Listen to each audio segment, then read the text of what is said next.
Good morning জয়শ্রীমাতে সকলকে স্বাগতম। তোমরা সবাই কেমন আছো? ঈশ্বরের কৃপায় সবাই ভালো আছো, আমিও ভালো। আমি ভালো আর বলি কি করে, আমার যতক্ষণ না মানুষ সুস্থ হয়ে মানে জেনারেল থেকে হেঁটে বাড়ি না যাচ্ছে ততক্ষণ আমি ভালো আছি, এটা তোমাদের বলতে পারবো না। তবে হ্যাঁ, আগের যে পরিস্থিতি ছিল সেখান থেকে আমি একটু একটু ধীরে ধীরে স্বাভাবিকের দিকে আসছি। এই সম্পূর্ণটা কিন্তু তোমাদের জন্যে। ওই যে বললাম, ভগবান দর্শন, ভগবান আমাকে সাক্ষাৎ দর্শন দিয়েছে তোমাদের মাধ্যমে। আর তোমরাই আমার শক্তি। আমি কালকে রাতে একটা রাগ করে লাইভ করেছিলাম, যেখানটায় তোমরা আমাকে বারবার লিখছো, সীমা এখন এই সময় কোনো নেগেটিভিটি তুমি নেবে না, কোনো নেগেটিভ জিনিস দেখবে না, আর নেগেটিভের দিকে তাকাবে না। আমি অ্যাকচুয়ালি দেখি না, আমি দেখিও নি। কালকে আমি শুচ্ছি, সেই সময় ফট করেও মানে কৃষ্ণার স্ক্রিনে এসে গেছে বা চলে উঠেছে, সেখান থেকে ওই একটা নাম টাইটেলে লেখা, সেখান থেকে ও কিছু শুনতে গেল। আর বিশেষ করে ও কমেন্টই পড়ে, আমিও দেখেছি কৃষ্ণা কমেন্টগুলোই পড়ছিল, যে অস্কার চুড়ে মারা এরকম জাতীয়। যাই হোক, ওই বিষয়ে কথা নয়, মেন কথা হচ্ছে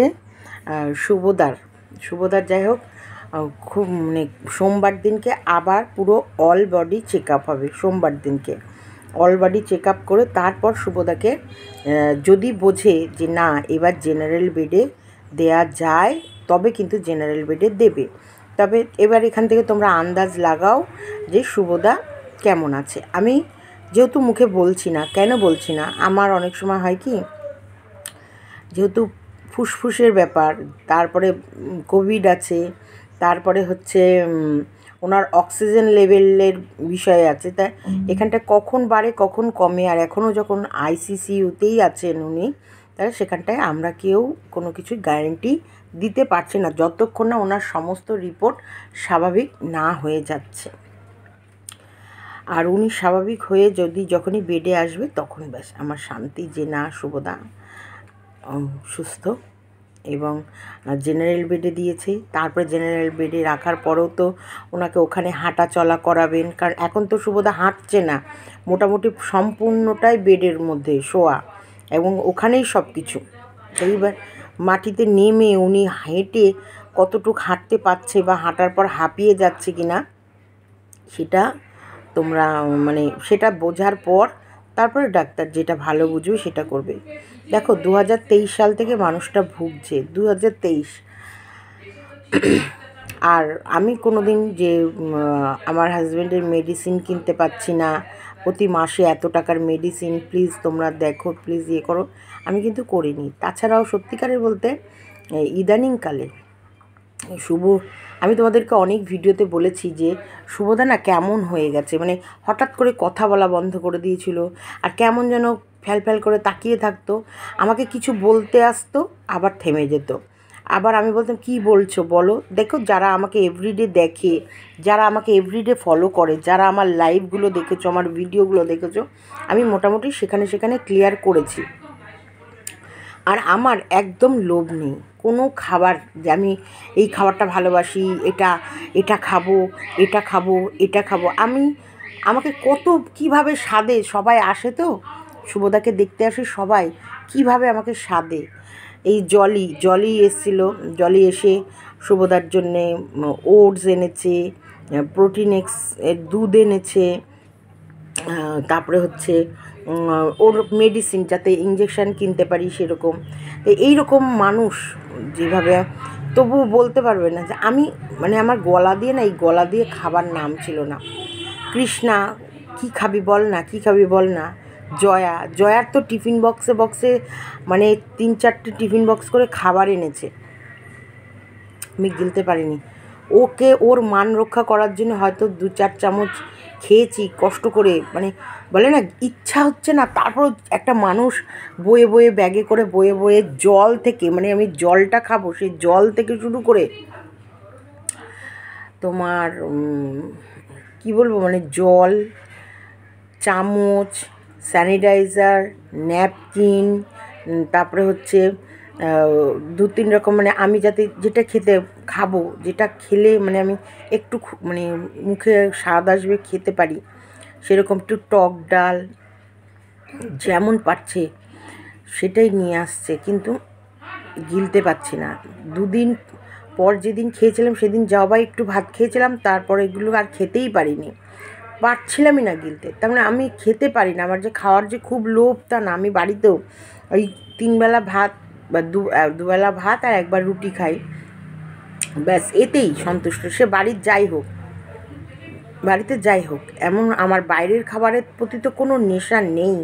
তোমরা এগুলো দেখোই, বরং মাম্পি অর্ককে আমি বকা দিই যে একদম না, আর আমার গ্যাসের প্রবলেম আছে, আর বাইরের কোনো খাবার খেলেই না আমার অ্যাসিডিটি হয়ে যায়, আমার একটু গ্যাসের প্রবলেম আছে বলে আমি ভীষণ নিজের জিভকে কন্ট্রোল করি, আমি নিজেকে ভীষণ কন্ট্রোল করে চলি।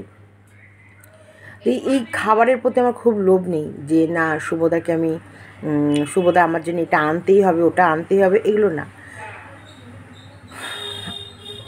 শুভদার আমাদের বাড়ির মালিক কিন্তু শুভদাই, তাই শুভদা কর্তা হিসেবে, যেহেতু সবার বড় শুভদা আমাদের বাড়িরও, আর আমার কতটা ছোট বয়সে বিয়ে হয়েছে তোমরা মোটামুটি সবাই জানো, যে সবই শুভদার হাতেই, আমাদের হাতে কিচ্ছু নেই, কিচ্ছু না মানে কিছু না।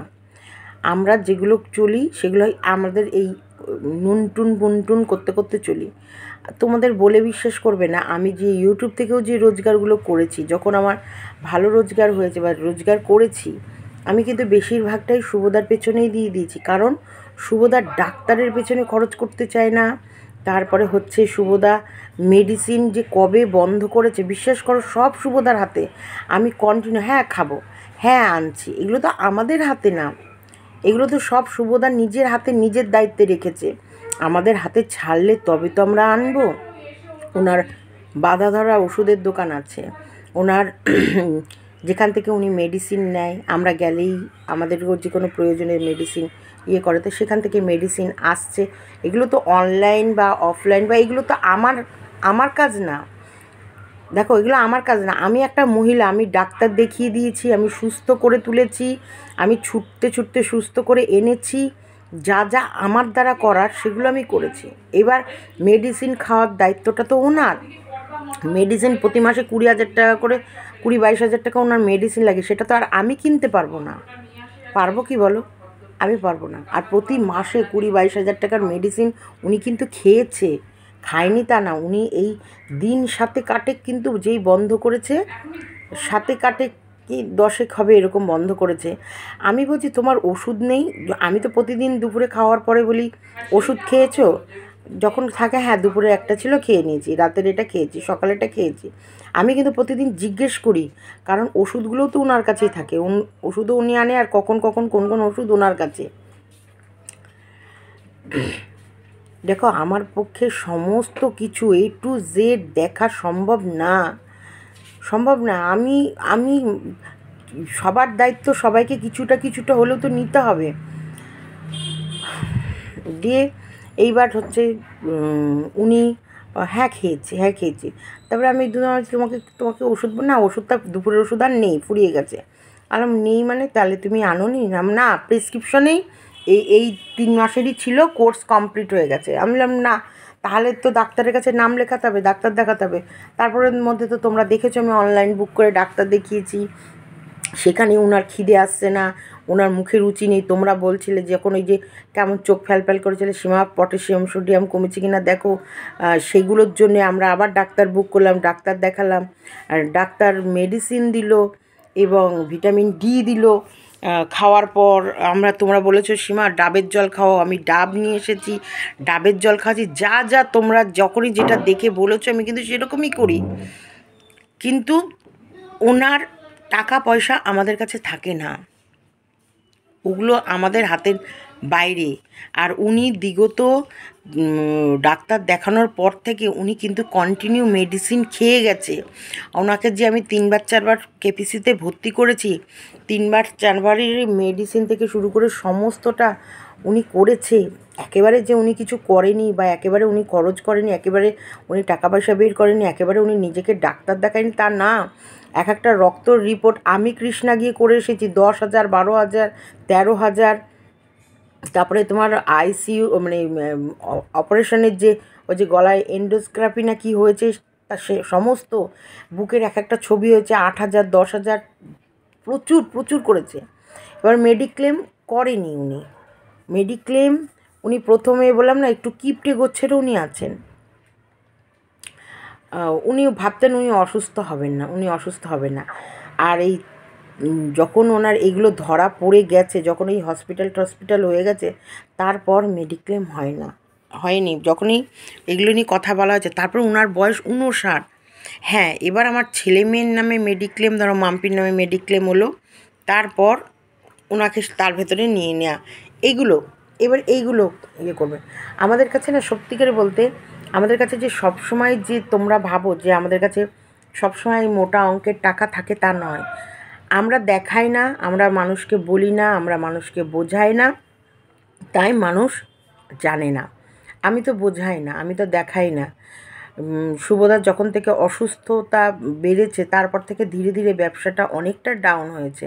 আর অর্ক পড়াশোনা করে, অর্ক এই নয় যে 24 ঘন্টা ব্যবসা সামলায়, অর্ক কিন্তু পড়াশোনা করছে। মেয়ের ভিতরেও বলেছে অর্ক পড়াশোনা করছে। এই শুভ যতবার অসুস্থ হয় আর এই ব্যবসা সামলাতে গিয়ে অর্কর কিন্তু পড়ার প্রচুর ক্ষতি হয়। মানে তারপরে এখন ওয়ার্ক ফ্রম হোমের ইয়েও কিন্তু অনেকটা কমছে। ওয়ার্ক ফ্রম হোমের এই পরিমাণ যেহেতু এখন সব খুলে গেছে, এখন বেশিরভাগটা ওয়ার্ক ফ্রম অফিসই চায় বেশিরভাগ। আর ওয়ার্ক ফ্রম হোম যদি তুমি তোমার সুবিধার্থে করতে চাও, তাহলে মাইনা যে খুব আহামরি দেয় তা নয় কিন্তু। হ্যাঁ, তবু হ্যাঁ, একটা মেয়ের পক্ষে সে তাকে চালিয়ে নিতে পারবে, তারটা সে চলে যায়। সে যদি নতুন করে পড়াশোনা করবো ভাবে, সে তারটা চালিয়ে নিতে পারবে। ও যা পড়াশোনা করে, ওর মানে 12 ক্লাস পাশ করার পর, ওর হচ্ছে গ্র্যাজুয়েশনের পর থেকে ও যা পড়েছে, সেগুলো কিন্তু ও নিজের খরচায় পড়েছে, আমরা কিন্তু খরচ করিনি। এবার দেখো, আমি কোনো সময় তোমাদেরকে মিথ্যা কথা বলি না। আমি কিন্তু তেমনই দেখাই। বিশাখা চন্দনা, আমার একটু আগে একটা কমেন্ট এসেছে যে বাড়িতে 2টো কাজের লোকগুলো আজকের নয়, কাজের লোকগুলো সত্যি কাজের লোকগুলো বহু পুরনো। এবার 2টো কাজের লোকের মাইনা কখনো আমার ইউটিউব পেমেন্ট থেকে, কখনো মাম্পির চাকরি থেকে, কখনো শুভ, এগুলো হয়ে যায়।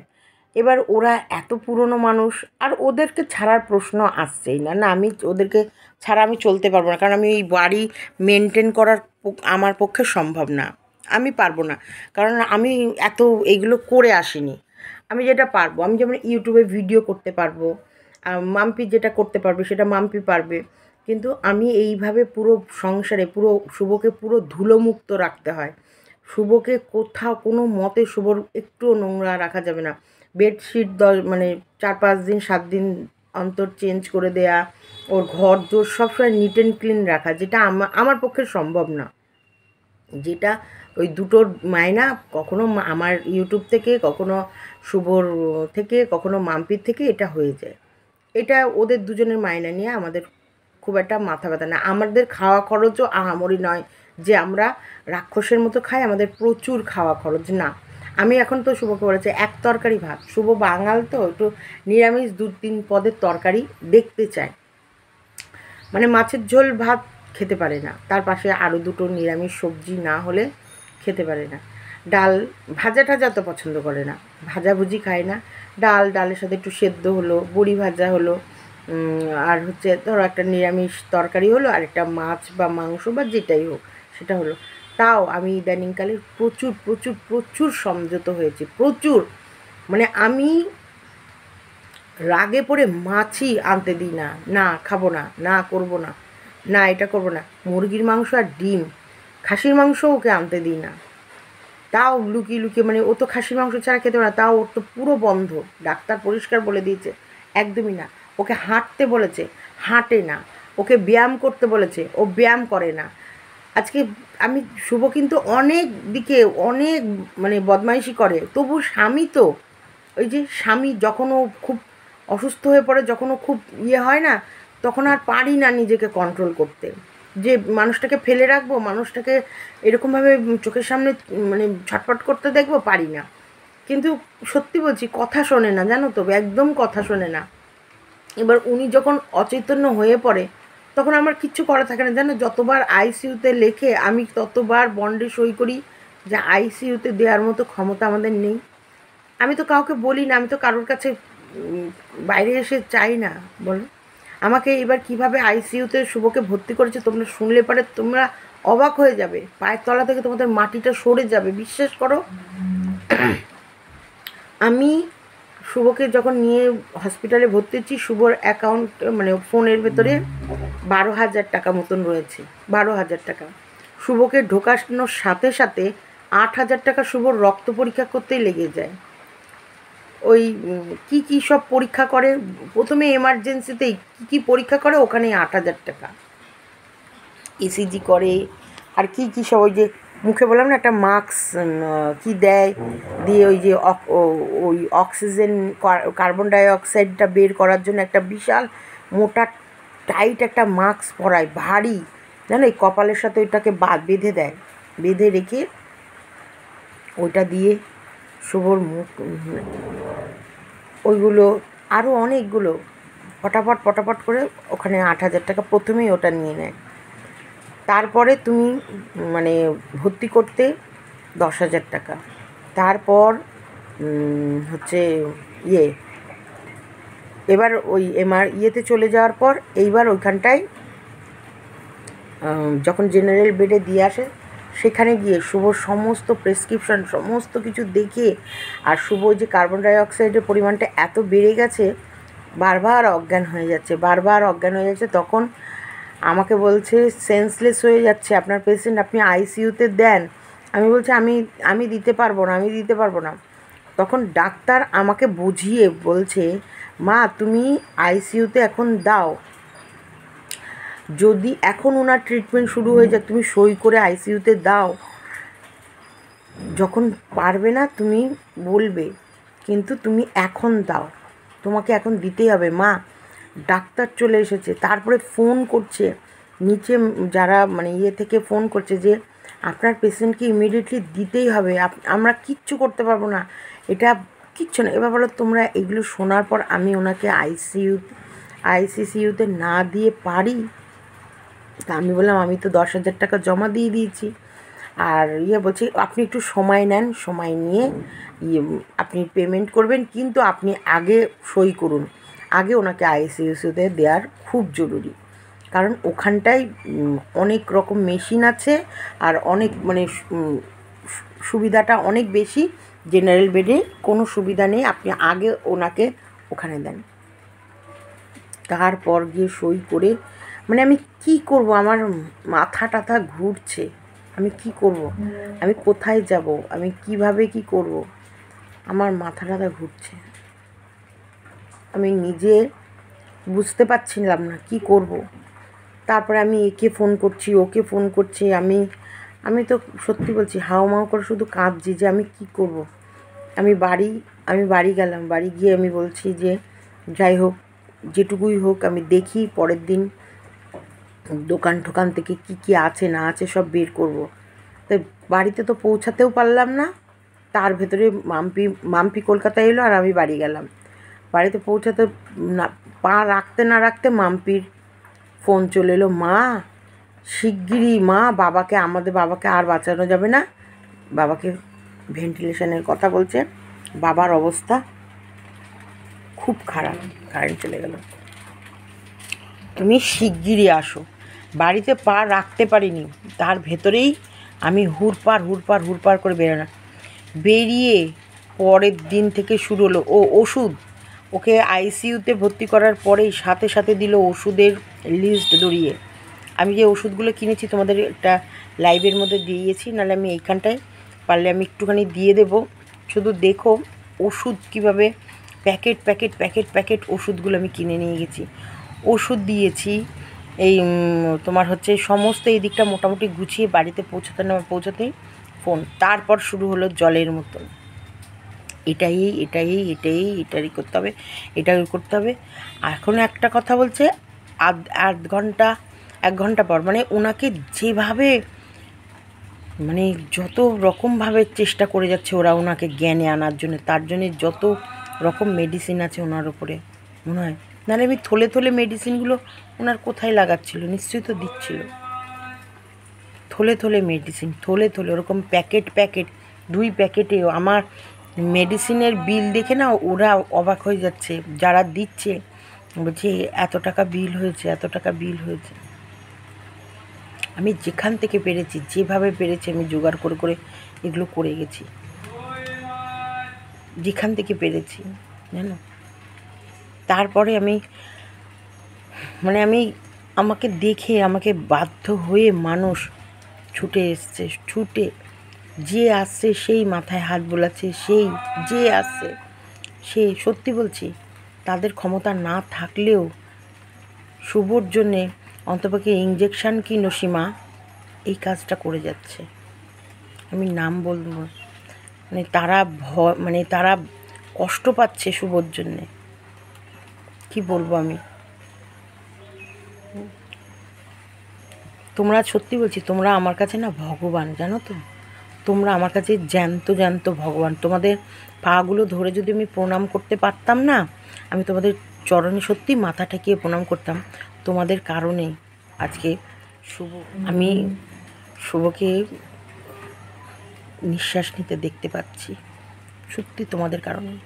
শুভর অনেক দোষ আছে, আমি বলবো। আমি যে মিথ্যা কথা বলি না তোমাদেরকে, আমি এক চুলো মিথ্যা কথা বলি না। আমি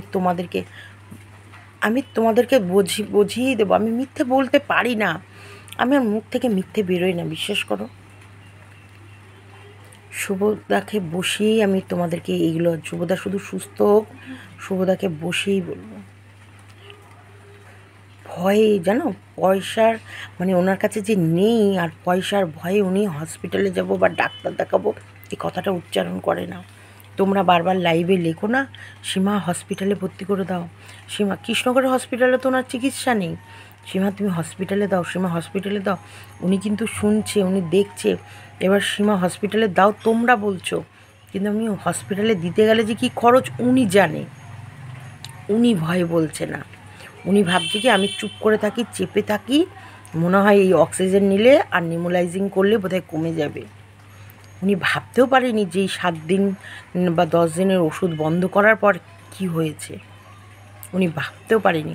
ও ভেবেছে আমার এখন ট্রিটমেন্ট, নিমোলাইজার করব, অক্সিজেনের কষ্ট হলে অক্সিজেন নেব, এতেই হয়ে যাবে। আর এমার্জেন্সি একটা ক্যাপসুল দেওয়া ছিল যেটা মুড়িয়ে করে নেয়, ওটা ইমার্জেন্সি হলে।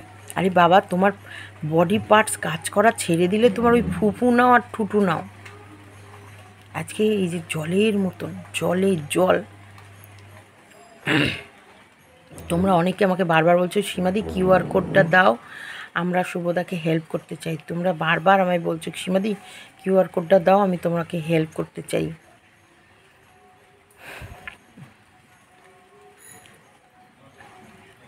কিউআর কোড না দিয়েই এইরকম অবস্থা, ভাবতে পারছো তো। কিউআর কোড দিইনি, তাতে মানুষ পাগল হয়ে যাচ্ছে যে কত কত টাকা আমি ওয়াইটি থেকে তুলে নিয়েছি, কত টাকা আমি ওয়াইটি থেকে তুলে ফেলেছি।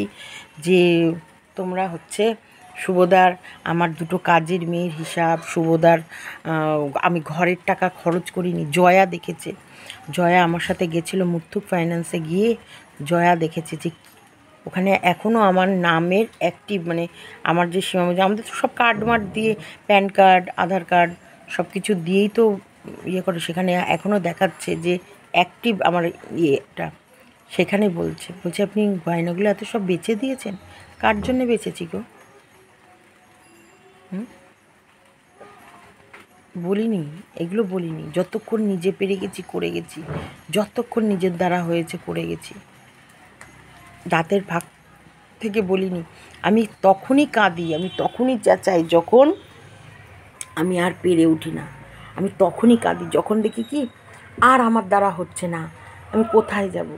তোমরা বলো না, চোখের সামনে একটা জ্যান্ত মানুষকে আমি শুধু এই ট্রিটমেন্টের অভাবে, শুধু ওনার কৃপণতার জন্য আমি ওনাকে শেষ হতে দিতে পারবো বলো? তোমরা বলো। আমি নিজের চোখের সামনে যে শুধু উনার কিপটামির জন্যে, উনি উনার ফ্যামিলির জন্য এত করেছে না, নিজের জন্য আমার মনে হয় সেভাবে কিছুই করে রাখতে পারেনি না কি লোকটা, কি আমি বুঝে পাই না। আর দেখো, সত্যিকারে বলতে ওর বাপ ঠাকুরদা এমন কিছু দিয়ে রেখে যায়নি। ও বনেদি তো বড় লোক না, ফুটপাত থেকে উঠেছে, ফুটপাতে ঘুমাতো, খাওয়ার ভয়ে, পয়সা খরচের ভয়ে চিড়ে, দই, কলা, মুড়ি এইসব খেয়ে থাকতো। বাড়িটা অনেক কষ্ট করে, তিলে তিলে কষ্ট করে করে করেছে। বাড়িটাও রাতারাতি ওঠেনি। আমি তোমাদেরকে অনেকবার দেখিয়েছি, নিচের একতলাটা খেপে উঠেছে। অনেক ত্যাগ করেছি আমরা কোথাও ভালো জায়গায় ঘুরিনি, কোনো ভালো রেস্টুরেন্টে খাইনি। হ্যাঁ, শুভদা কোনোদিন কোনো ভালো রেস্টুরেন্টে খেতে যায়নি। কোথায় গেছিলি? মাংস 3 জায়গায় গেলাম, সব শেষ। কটা বাজে দেখ না রে, থাকে তুই উল্টো নাইটি পরে গেছিস। যাই হোক, কোনো দিন যে কোনো দামি হোটেলে গিয়েছে, খুব দামি দামি পোশাক পরেছে, আমাকে যে শাড়িগুলো, ভালো দামের শাড়িগুলো কিন্তু সব গিফটে পাওয়া। আমি শুধু কিনলে নাইটি কিনেছি। আমার পয়সা দিয়ে যদি কিনে থাকি শুধু নাইটি কিনেছি, না হলে কিন্তু বেশিরভাগটাই গিফটে পাওয়া, গিফটে দেয়া। হ্যাঁ, সমস্ত। উনি নিজেকে একদিক মেরেছে, ঘরের একটা জিনিস করেছে, নিজেকে একদিক মেরেছে, একটা ঘরের জিনিস করেছে। বলে না, একদম মাটি থেকে তিল তিল তিল তিল করে বড় হওয়া, সেরকম। মাটি থেকে একদম নিচে একদম নিচের মাটি থেকে তিল তিল তিল তিল করে বড় হওয়া, সেই বড় হওয়া। উনি এমন নয় যে উনি লাখপতি বা করোড়পতি বা লাখো লাখো উনার বাবা মা রেখে গেছে, বা আমার বাবা মার কাছে পেয়েছে, বা আমার বিয়ের যৌতুক হিসেবে পেয়েছে। কিচ্ছু না, উনি নাথিং। উনি একেবারে শূন্য থেকে শুরু, শূন্য। এই শূন্য থেকে শুরু তো, ওই জন্যে না সবসময় একটা কিপটেমি স্বভাবটা রয়েছে যে না, এটা ইয়ে করবে না। কিন্তু যখন চোখের সামনে উনি একেবারে শেষের দিকে থাকে, তখন আমি পারি না।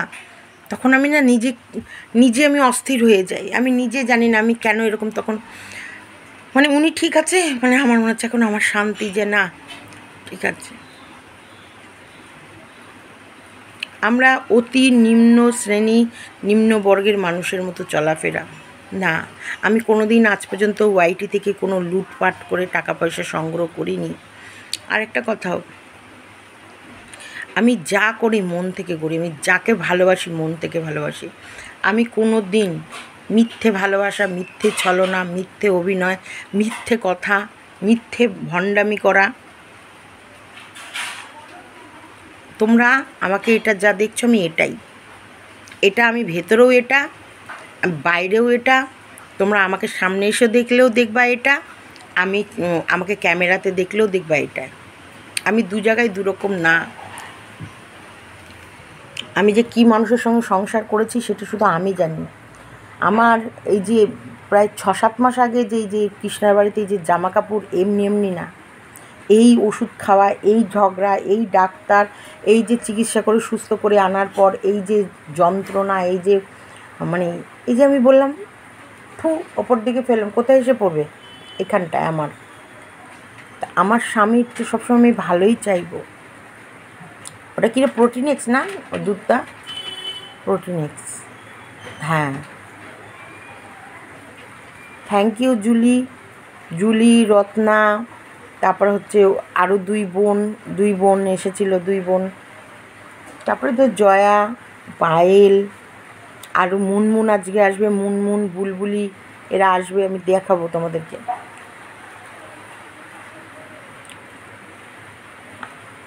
আমি এইসব মানুষগুলোর ঋণ কোনোদিন শোধ করতে পারবো না। আজকে আমি যে আমার উপকার করেছে তার আমি বারবার সুনাম করে গেছি, বারবার বলেছি। এত তো বলছে, তারপরেও তো এই মানুষগুলো আমায় ভালোবাসছে, তারপরেও তো মানুষগুলো ছুটে আসছে। এই যে আমি তো কোভিড হয়েছে সেটাও বলেছি, তারপরেও তো মানুষগুলো আসছে, তারপরেও তো মানুষগুলো ভালোবাসছে। আজকে মানুষগুলো বাড়িতে অস্থির হয়ে রয়েছে, কার জন্য? শুভদার জন্যে, আমার জন্য। এই শুধু ক্যামেরায় দেখে ভালোবেসেছে। চলো আমি এইটুকুই রাখলাম, কারণ ভিডিও তো আমায় দিতেই হবে। শোনো, ভিডিও আমায় দিতে হবে, লাইভও আমায় করতে হবে, কারণ এটাও আমার উপার্জনের জায়গা। এখান থেকেও যদি আমি মানে 5,000ও পাই, সেটাও তো আমার স্বামীর ট্রিটমেন্টে এখন এই মুহূর্তে লাগবে। আমার তো আমার স্বামীর 5,000 তো আসে না, $100 না হলে আসবে না। তাহলে এইখানটার থেকেও যে ইনকামটা হবে সেটাও তো আমার স্বামীর চিকিৎসায় যাবে। শোনো, আমি আমার কর্ম করে যাব, ওপরওয়ালা একজন বসে আছে, সে আমার কর্মফল দেবে। যেমন শুভদার কিন্তু কর্ম করে গেছে, তার মা বাবা ভাই বোনদেরকে প্রাণ দিয়ে করে গেছে। সে কর্মফল হিসেবে কিন্তু সে এই যে এত মানুষের কাছে কিন্তু রিটার্ন গিফট পাচ্ছে, তার কর্মফল সে ফেরত পাচ্ছে। আমিও আমার কর্ম করে যাব। একজন তো বসে আছে চিত্রগুপ্তের খাতা নিয়ে, বিচার তো তিনিই করবেন। চলো টাটা, ভালো থেকো সবাই, সুস্থ থেকো।